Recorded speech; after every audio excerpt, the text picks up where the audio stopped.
জন্মের আগে পৃথিবীর জমিয়ে বাবা বিদায় নিয়ে গেল। নবী 6 বছরের কালে আমার নবীর মা দুনিয়ার জমিন থেকে বিদায় নিয়ে গেল। এ যুবক, এই পৃথিবীতে যে সন্তানের মা নাই, ওই সন্তান জানে রে মা হারা ব্যথা কে ব্যথা।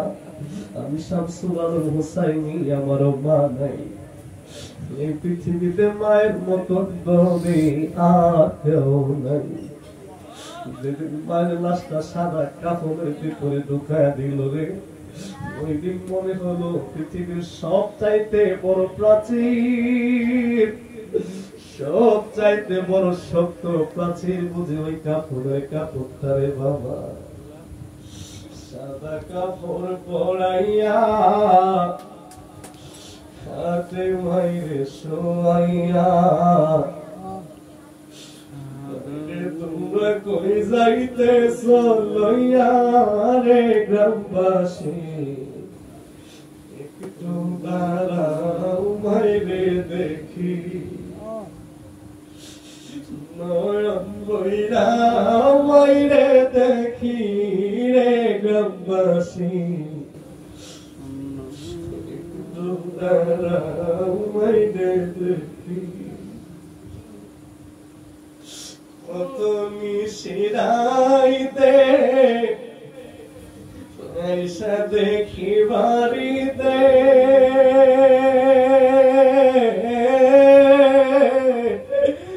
मेरे बैरो से मुझकिया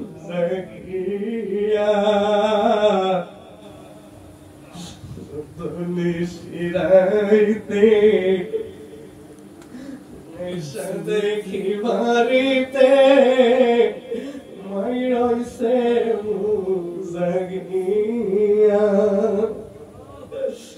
দেখবে আর জাদু বলে আমার মাই যদি উড় যাই রে চলে, জন্মের মতো কই যাইতেছ নইয়া রে গ্রামবাসী, একটু দাঁড়াও মাইরে দেখি। ছেলে যদি কোথাও যা মায়ের মনে শান্তি লাই, কখন আসিবে যাত ফিরিয়া। ছেলে যদি কোথাও যায় মায়ের মনে শান্তি লাই, কখন আসিবে জাদু ফিরিয়া। কে ডাকবে আর জাদু বলে মাই যদি মুত যাই রে চলে, মতো কই যাইতেছ রে গ্রামবাসী, একটু দাঁড়াও মাইরে দেখি।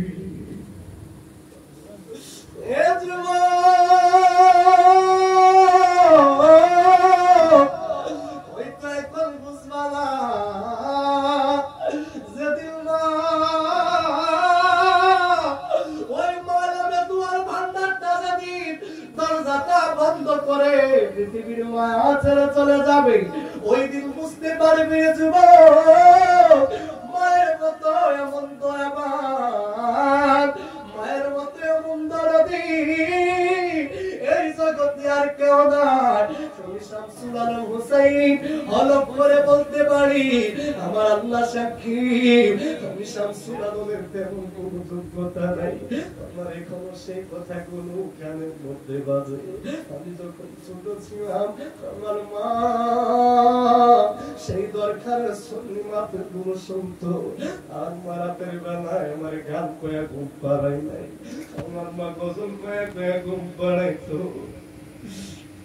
আমার মা দুঃখিনী কেমন করে দোয়া করতো সেই দৃশ্য এখনো বাজে। মা যেন হঠাৎ করে চলে যাবে তা যেন আগে বোঝা যায়, বলবেন কেমনে বোঝা যায়। মা প্রায় সময় একটা গজল করতো, আমার এই জীবনের খেলা, এই জীবনের লীলা।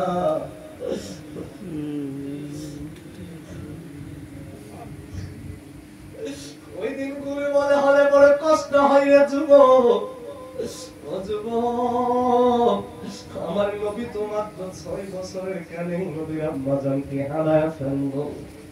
আমার নবী কত কষ্টের জীবন যাপন করলেন, তারপরেও আমার নবীর আদর্শের মধ্যে চুল পরিমাণ কোনো কলঙ্ক নাই। আমার নবীর আদর্শের মধ্যে মানুষকে কষ্ট দেওয়া নাই, আমার নবীর আদর্শের মধ্যে মানুষকে দুঃখ দেওয়া নাই। শুধুমাত্র তাই না রে যুবক, আমার নবীর বয়স যখন 8 কিংবা 9 বছর, নবীজির দাদা আব্দুল মুত্তালিব পৃথিবীর জমিন থেকে বিদায় নিলেন। ওই নবীজি এত কষ্ট করলেন, এত দুঃখ যন্ত্রণা সহ্য করলেন, তারপরেও আমার নবীকে মক্কার কাফেররা আলামিন কয়, আর আমাদের দেশের যুবক দেখলে মানুষ কয় গান দুঃখে যায়, কথা কয়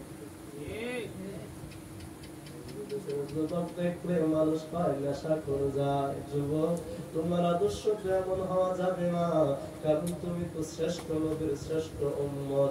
ও বন্ধুরে বন্ধুরে বন্ধুরে, শুধু মিলাদুন নবীর মাহফিল হবে না, মিলাদুন নবীর ওয়াজ শুনলেই চলবে না। আমার যুবকের আদর্শ পরিবর্তন করা লাগবে, আমার ছোট ছোট বাচ্চাদের আদর্শ পরিবর্তন করা লাগবে। আমার নবীকে ছোটদেরকে স্নেহ করো, বড়দেরকে সম্মান করো। আজকের সমাজে ছোটদের স্নেহ নাই, বড়দের তাজিম সম্মানও নাই। বলবেন কেন? বড় সবচাইতে বড় কথা হলো আজকের মাহফিলে আমি অত্যন্ত বড় খুশি হয়েছি, কারণ আমাদের সুন্নিদের একটা বাজে অভ্যাস আছে। কি অভ্যাস জানেননি? যেটা ওয়াহাবিদের মধ্যে নাই। তারা যদিও ওয়াহাবি দুশমনে রাসূল, তারা মুনাজাত করার জন্য একজন মুরব্বি রাখে। কথা ঠিক কিনা? কথা ঠিক না? ওয়াহাবিরা মুনাজাত করার জন্য মুরব্বি রাখে, আমি বিরোধিতা করছি কোন জায়গায়, বুঝে কথা বলবেন। আমার সময় একেবারে শেষ করে দিলাম। যার পয়ট যত বেশি হয়, মালিকের প্রতি তার দয়া, সেই খেয়া মৃত্যুর ভয়, আমার আল্লাহর ভয় তত বেশি। ঠিক কিনা কথা বলে? সেজন্য মুরব্বীদের দুরূদ পড়ি। আল্লাহুম্মা সাল্লি আলা সাইয়্যিদিনা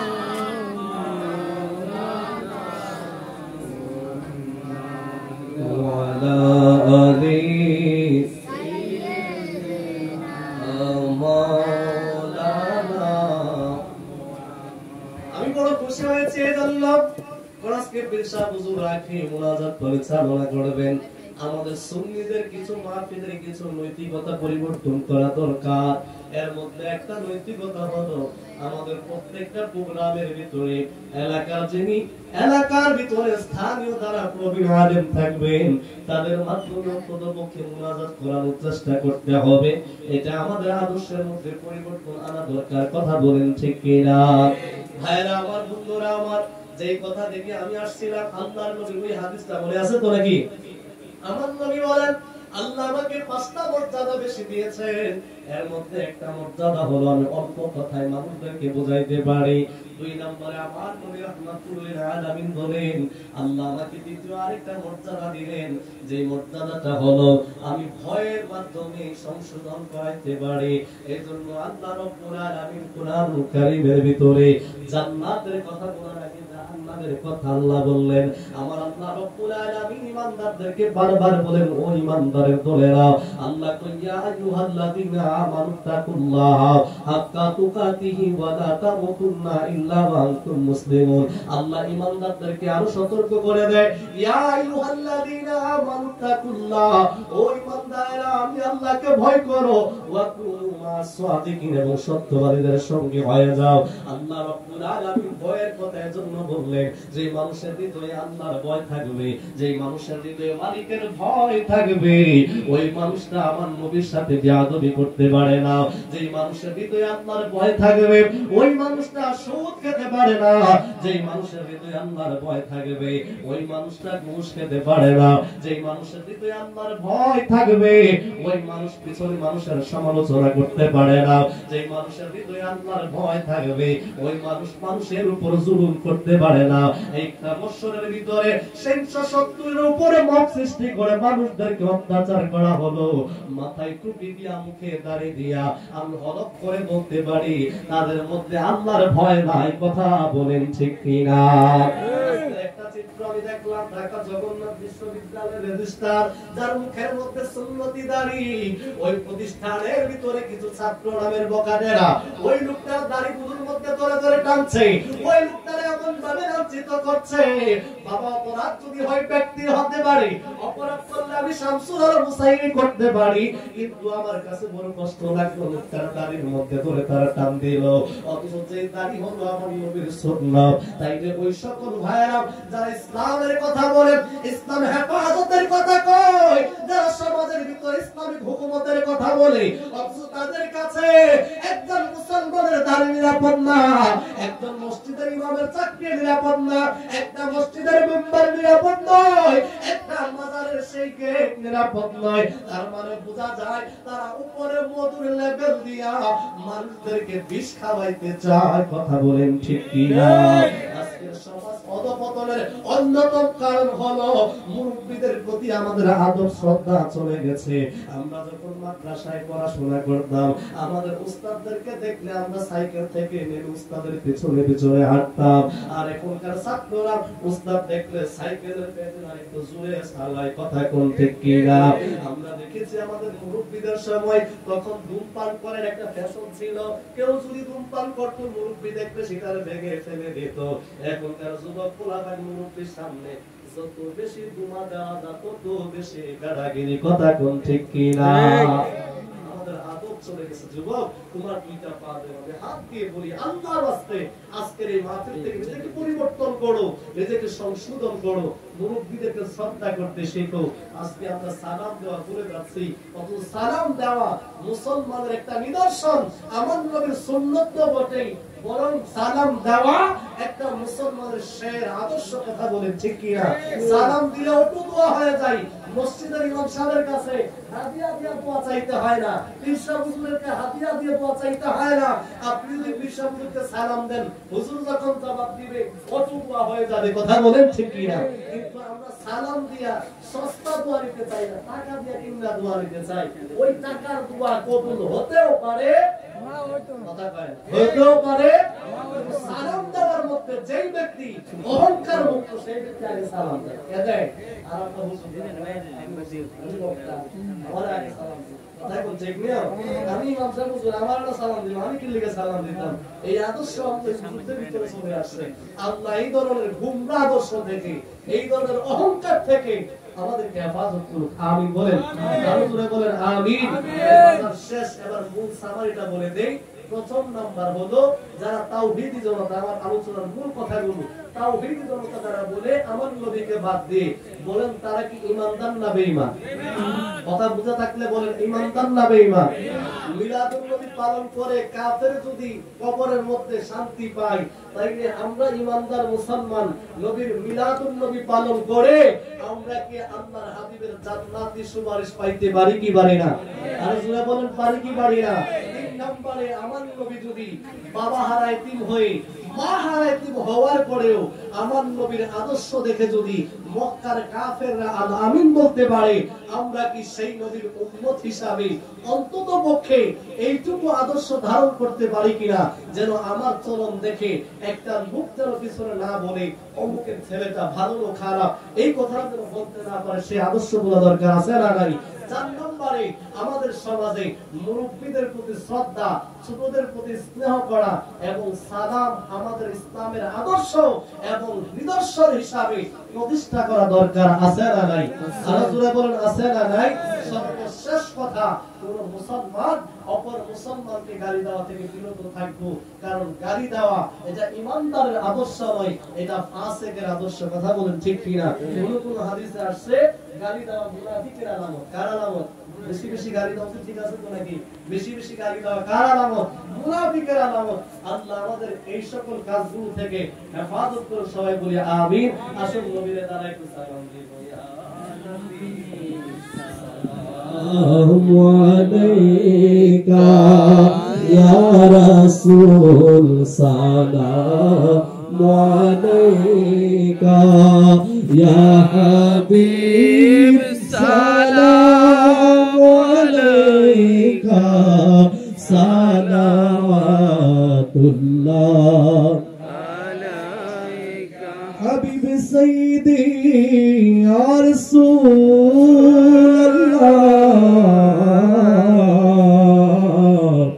সাইয়্যিদি ইয়া হাবিবাল্লাহ, ওয়াসিতা আলে নবী का सदक़ाए खैरुन निसा का, और शहीद करबला का गम न हो रोज़े ज़ज़ा का, या नबी सलाम अलैका या रसूल सलाम अलैका या हबीब सलाम अलैका सलावतुल्लाह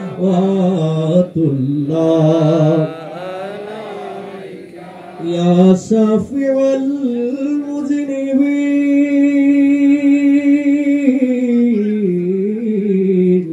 अंता रहमतुल लिल आलमीन का,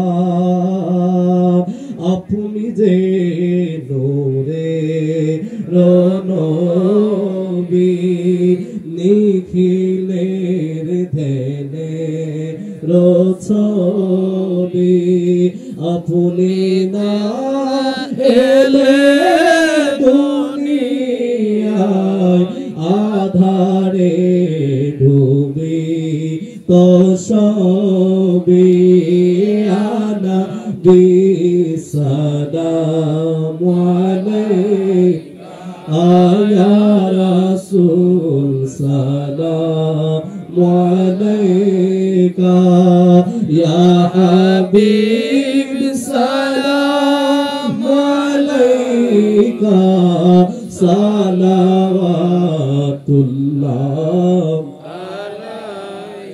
दर्दी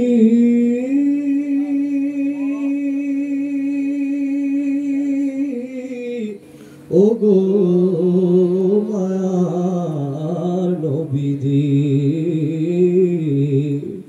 दयाल नबीजी गो, যদি একবার আপনাই পাইতাম, আপনার কদম চুমিয়া ধরিতাম, বলিতাম মনে যত যন্ত্রণা, শীতল হইত কলিজা, ইয়া নবী সালাম আলাইকা ইয়া রাসূল সালাম আলাইকা ইয়া হাবিব সালাম আলাইকা সালাওয়াতুল্লাহ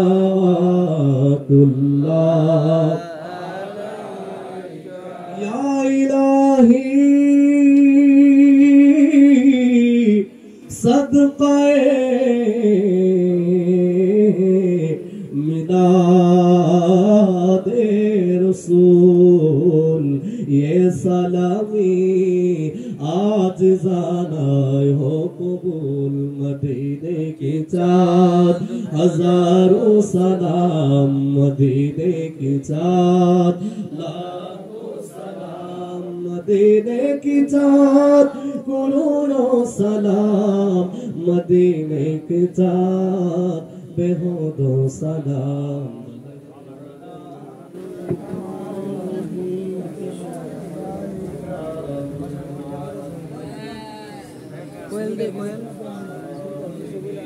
صلوا عليه وآله اللهم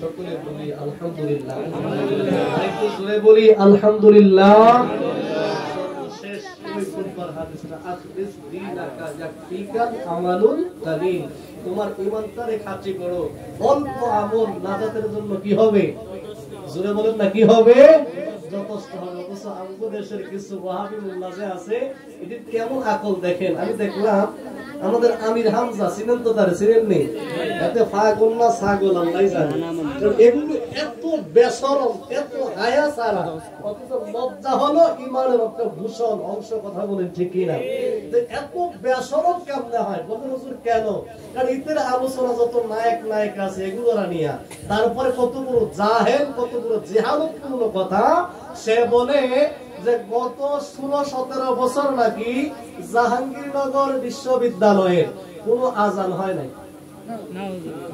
আপনারা আসতে কইলেন কোন আমদারের কথা সমর্থন করেন জাহাঙ্গীরনগর বিশ্ববিদ্যালয়ে আজান হয় নাই বুঝি না নামাজ হয় নাই কথা বলেন না হয় নাই হইছে শুধু তাই না সে বলেছে যে ওই বিশ্ববিদ্যালয় জাহাঙ্গীরনগর বিশ্ববিদ্যালয়ের ছাত্ররা নাকি মদ দিয়া করি বসে হ্যাঁ ওরা কি অবস্থা চিন্তা করেন একটা বিশ্ববিদ্যালয় আরে আমির হামজা তোমার কাছে জাহাঙ্গীরনগর বিশ্ববিদ্যালয় ছোট হতে পারে অথচ এই জাহাঙ্গীরনগর বিশ্ববিদ্যালয় বাংলাদেশের বিদ্যালয়গুলোর মধ্যে বিদ্যাপীঠগুলোর মধ্যে ঢাকা বিশ্ববিদ্যালয়ের পরে এই জাহাঙ্গীরনগর বিশ্ববিদ্যালয় বাংলাদেশের শ্রেষ্ঠ বিশ্ববিদ্যালয় কথা বলেন ঠিক কিনা যার নাম বিভিন্ন দেশে ছড়িয়ে আছে অথচ ওইখানে আজান হলো নামাজ হলো মুসল্লিরা নামাজ পড়লো ছাত্ররা নামাজ পড়লো যেই সকল ভাইদেরকে তুমি প্রমোট করার জন্য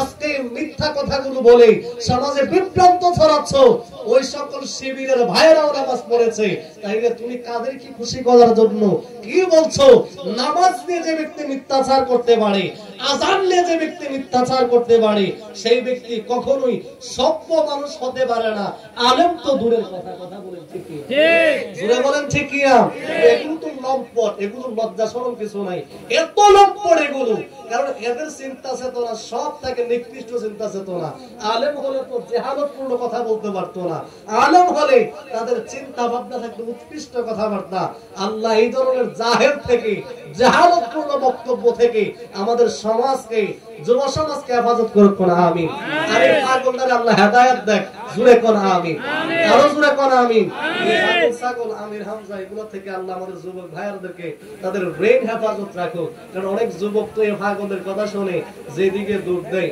কারণ যুবকদের চিন্তা ভাবনা অন্যরকম আমি আশা করব এই ঘাটিয়ার যুবকরা অত্যন্ত ভালো মার্জিত কেন এই ঘাটিয়ারা হলো সুন্নিয়তের গ্রাম কথা বলেন ঠিক কি না আল্লাহ যেন আমাদেরকে সুন্নিয়তের ছায়া তলে মৃত্যু পর্যন্ত থাকতে পারি সর্বশেষ একটা অনুরোধ করব আপনাদের সন্তানদেরকে সুন্নি মাদ্রাসায় ভর্তি করাবেন বাবা জামানা বড় কঠিন আসতেছে এই যে আমার পাশে আমার ভাই বসে রয়েছেন বিশেষ করে হযরত মাওলানা শফিকুল ইসলাম যিনি মাদ্রাসায় পড়াশোনা করার কারণে ওনার ইজ্জত বাড়ছে না কমছে অনেকের ধারণা মাদ্রাসায় পড়লে তো ছেলে কি করবে উনি মাদ্রাসায় পড়ে যদি ঢাকা ইউনিভার্সিটির মতো ঢাকা বিশ্ববিদ্যালয়ের মতো একটা ভার্সিটিতে যদি উনি মাদ্রাসার ছাত্র হয়ে পড়াশোনা করতে পারে আপনি দেখেন আপনার পাশে পাশে অনেক ভাইয়েরা স্কুলে পড়ে কলেজে পড়ে ভার্সিটিতে যাবে দূরের কথা জাতীয় বিশ্ববিদ্যালয়ের অধীনে অনার্স করতে পারে নাই ডিগ্রি করতে পারে নাই দুনিয়ার পড়াশোনাও শেষ আখিরাতও শেষ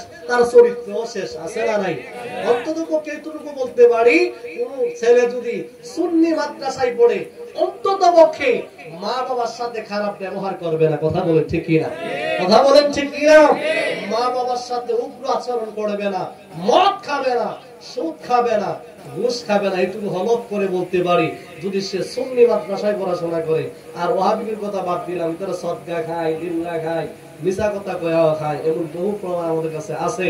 সুতরাং অনুরোধ করে আবারও পায়ে হাত দিয়ে বলে, আপনাদের মানুষ, আপনারা অনেক ধন্য, আপনাদের গ্রামে আলিম মাদ্রাসা রয়েছে, হিফজখানা রয়েছে, এবং আপনাদের গ্রামে অনেক আলেম উলামা রয়েছে। এই গাটিয়ারাতে আসলে একটা বিষয় শান্তি লাগে, কারণ গাটিয়ার মাটিদের পোস্টার দেখতে খুব ভালো লাগে। কেন? অনেক আলেম উলামাদেরকে, স্থানীয় আলেম যারা থাকেন তাদেরকে মূল্যায়ন করা হয়, সম্মান দেওয়া হয়। আমি আশা করবো, আগেও বলছি এখনো বলি, এই সম্মান যেন অব্যাহত থাকে। আমরা দূর থেকে আসি, আপনাদের এই ভালোবাসায় আমরা আশা করব আমাদের চাইতে আপনাদের গ্রামের আলেমদেরকে আরো মর্যাদা দিবেন। কারণ মৃত্যুর পরে আমি শামসুল আলম হোসাইন শুনলে মায়া লাগবে, আসতেও পারি, নাও আসতে পারি, কিন্তু আপনাদের যে আমার পাশে হুজুর বসা, উনি কিন্তু ঠিকই আসবেন, জানাজার মাঠে দাঁড়াবেন, আপনার জন্য দোয়া করবেন। সুতরাং আমার চাইতে ওনারা আপনাদের জন্য আরো বেশি আপনজন, তাদের প্রতি মায়া করবেন, মহব্বত করবেন। আমি অনেক কথা বলেছি, বিশেষ করে হুজুর বসে রয়েছেন, হয়তো অনেক বেয়াদবি করে ফেলেছি। আমি আপনাদের কাছে ক্ষমা চেয়ে নিচ্ছি, যেন আমার ভুল ত্রুটির জন্য ক্ষমা করবেন। বারংবার আমি সবসময় বলে থাকি, প্রত্যেক মাহফিলে আপনাদের কাছে আবারও সেই কথা বলি, আমার আম্মা নাই, আমার আম্মার জন্য কাজ করে দোয়া করবেন। আমার আব্বা হায়াতে বেঁচে আছে, আমরা ভাই বোন যারা আছে, আমরা 5 জন, আমরা যেন আরো কিছুদিন বাবার সেই ভালোবাসা, বাবার সেই ছায়াতে থাকতে পারি। আল্লাহ যেন আমার আব্বাকে হায়াতে ফিজিক দান করে, আপনাদের কাছে সেই দোয়া চেয়ে আমি শামসুল আলম হোসাইনি আমার আলোচনা এখানে শেষ করছি। আসসালামু আলাইকুম ওয়া রাহমাতুল্লাহি ওয়া বারাকাতুহু।